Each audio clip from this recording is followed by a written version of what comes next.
If there wasn't any more drama needed to this game, lawyer Tony Busby has bought a suite, is going to fill it with 10 of the women who he represented in the civil lawsuit cases versus Deshaun Watson. They will be there in attendance. The goal is obviously to make Deshaun Watson as uncomfortable as humanly possible.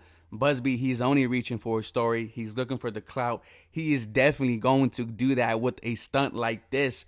But it's just another chapter of drama in the Deshaun Watson saga, and hopefully it comes to an end.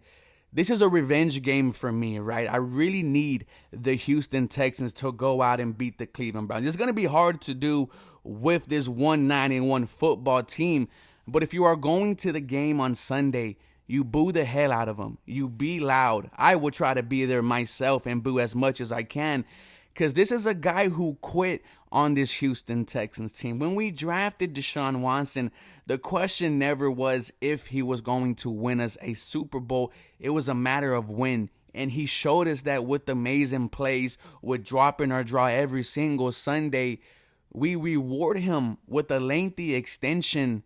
And he cries and says, I want to be legendary. I want to do something for the city of Houston and win.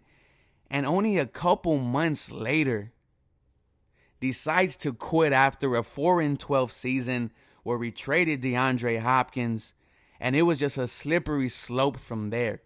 Deshaun Watson wanted nothing to do with the Houston Texans after that. And it was kind of surprising, right? How do you cry and say that you want to do all these great things for the city, and then you quit a couple months later? And then the civil lawsuit cases started coming out. The 20 plus sexual allegations started coming out. And then we started to see Deshaun Watson be someone else, right? Unfollowed the Houston Texans on every single thing. There was a march that went for him, in defense for Deshaun Watson, because the fans didn't know what was going on. Was it ownership messing this up? Was it Deshaun Watson? And in reality, it was a mixture of both. But he didn't care that fans went out and supported him. He sent them home right away. You then don't show up at all in that, after that offseason. And the Texans, once again, were 4-12. It was Nick Caserio's first year as a general manager. David Culley's first year as a head coach. We just gave you a lot of money and you decided to quit and not play just because we didn't hire the head coach or the general manager that you wanted. You then get suspended only 11 games by the NFL, which was laughable. It was supposed to be a year at least. It sent the message all around the world that the NFL does not care about anyone other than the product on the field on Sunday. When you get traded, you also get another fat contract extension, a fully guaranteed contract. I think it was $230 million. And you haven't played it down. You haven't done nothing but have your name dragged out and been labeled as a disgusting person who likes to get his asshole fingered. Nonetheless, this is a revenge game for me.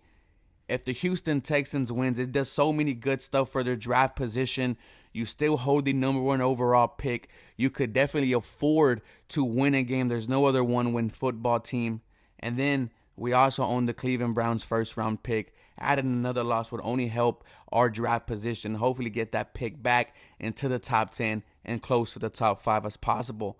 Nonetheless, this is an important game for the Houston Texans. An important game for the city and these fans. If you are there, boo the hell out of them. As always, let me know what you think about this game. Go Texans. You have a blessed day.